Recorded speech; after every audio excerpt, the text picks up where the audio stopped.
Hey YouTube, and welcome to my Ultimate Warrior Tank build. In this video I will be discussing everything about my warrior that makes him ultimate and lives up to his name. So, as always, I will start with the traits. So, in case you haven't guessed already, it's 0, 0, 30, 30, 10. This build focuses on shouts and regen, nice healing, and just overall being an ultimate tank. So here we have thick skin, extra armor while your health is above the threshold, which is 90%. So as long as your health stays above 90%, your toughness is increased by 100, a nice little plus. Dogged march, when you gain a movement impairing condition such as immobilized, crippled, or chilled, you gain regen, which is nice to keep your health up. I mean, it's only 4 seconds and it's minimal healing, but everything helps. Oh, and the duration is decreased on the movement impairing conditions. Adrenal hit, you regenerate health based on the adrenaline level. This build has really nice adrenaline gain with the shouts, and when you're hit and whenever you are hit, you gain adrenaline, so the bar gets full pretty quickly and you just try and keep it as high as possible most of the time, unless you want to swap to sword and shield and deal a little damage, but it comes back so fast. I mean, you don't really even have to pay attention to it. Cleansing ire, gain adrenaline when you're hit and remove a condition for every bar of adrenaline spent. So if you're just being overrun with conditions and your shouts aren't getting rid of them fast enough, then go ahead and use your adrenaline attack to get rid of it, and then try and get it back up as fast as possible, because your survivability comes from your adrenaline being high. Gain power based on your toughness, so since we have enormous toughness, the toughness converted to power 10%, so it helps you do damage as well as stay a tank. Here you activate endure pain when you're struck below the threshold, which is 25%, and it also breaks a stun. So the second you hit 25%, if you're stunned, it gets rid of it and you're invincible for 4 seconds, which is usually enough time to either get farther away from somebody and recover, or just to prolong your death a little longer. So down here you gain extra toughness per level while reviving. So if you need to revive someone, in here everybody's level 80, so you gain quite a bit of toughness if you have to revive somebody. Down here reduces recharge on shouts by 20%, making the shouts recharge really small, only 20 seconds for those two and 48 for that one. It's really nice. Increase revive speed, so if you have to revive someone, you gain toughness while doing it, making you harder to kill, and you can do it even faster. You use shake it off when you have a number of conditions on you. So if you gain a condition, it immediately activates shake it off, which heals you, gives you adrenaline, removes a condition, and it also breaks your stun and affects targets around you. So the really nice thing about this build is it's not only a tank, as you can also support people, and you have decent amounts of damage even though you don't have traits spent into it. Over here you have Reviver's Might, grant might to nearby allies when you revive them.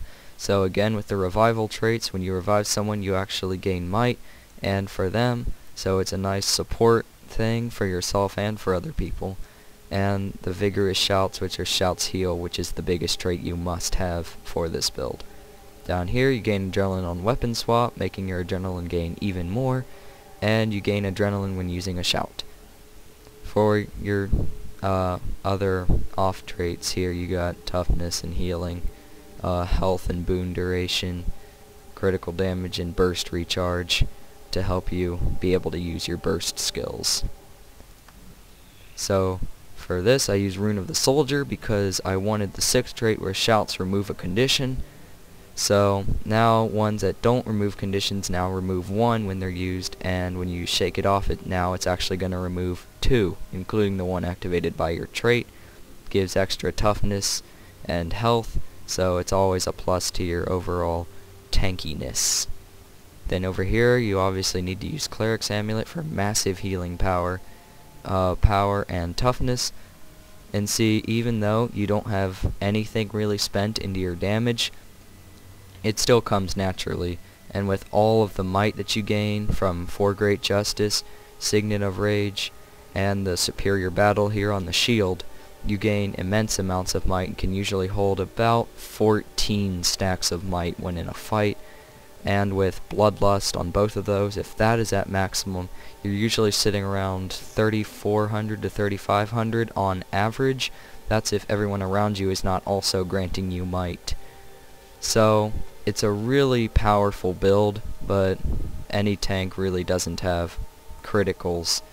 But it's not really needed with all of your just base damage, with all of your control shouts, and it basically can counter anything because the toughness counters the burst people, which are thieves and rangers typically, and you have amazing condition removal to counter necromancers, and you have nice healing to just have perfect survivability, and you have Fear Me, which is a great ability on Skyhammer.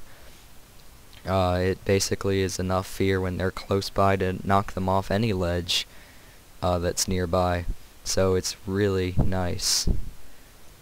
So for weapons, I use Greatsword, which when you attack it gives them vulnerability with your second and third strike. Your 100 Blades, which is good if you're able to immobilize them or you just need some damage, and then you dodge roll and interrupt your own skill, because you don't want to be standing still too long. Whirlwind Attack, good for mobility and to evade a little bit. It's a great combo finisher if you go through a combo field. Blade Trail to cripple them and keep them close to you because you're restricted to melee, so you need to keep them in melee range as much as possible. And this is great mobility when you have swiftness from your Signet, and it does nice damage. Swap to Sword and Shield, you got your basic attacks, bleeds and cripples. Savage Leap, another great mobility, and it also cripples them, and it is a combo finisher, so again for those combo fields it's really nice. Final Thrust, you strike your foe with a powerful thrust, and you do extra damage against injured foes, meaning you're gonna do almost 1,000 more damage just because their health is under 50%. And Shield Bash, it's a great interrupt, and it is also a combo finisher.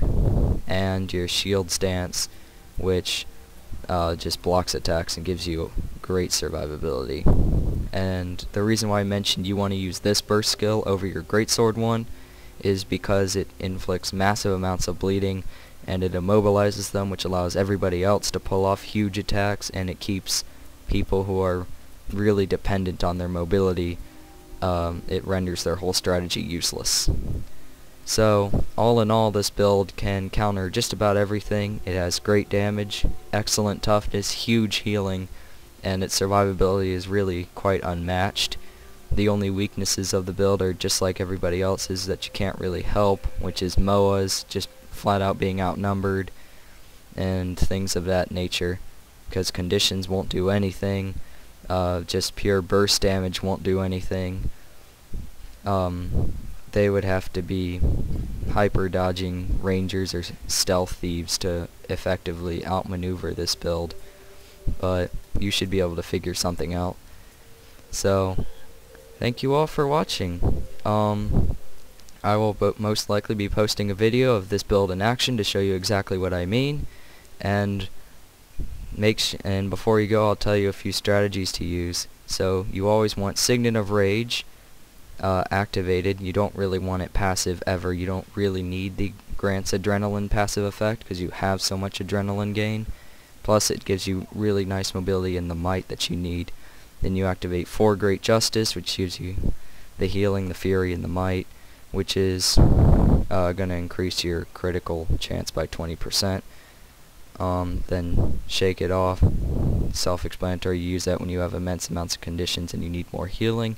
So basically, if you need a heal, do not activate your healing signet. Use your shouts first. And if you have to, like you're just absolutely going to die and you need a few more seconds, then you can activate healing signet. But the healing regeneration from your adrenaline and the traits and from your signet combined is really what makes you a tank. It's your shouts that kind of cover the damage if it outruns your regen. So that's about it. That's the basics of this build. Thank you all for watching. If you have a question, comment below, and please feel free to subscribe and share the video. Thank you all for watching, and have a great day.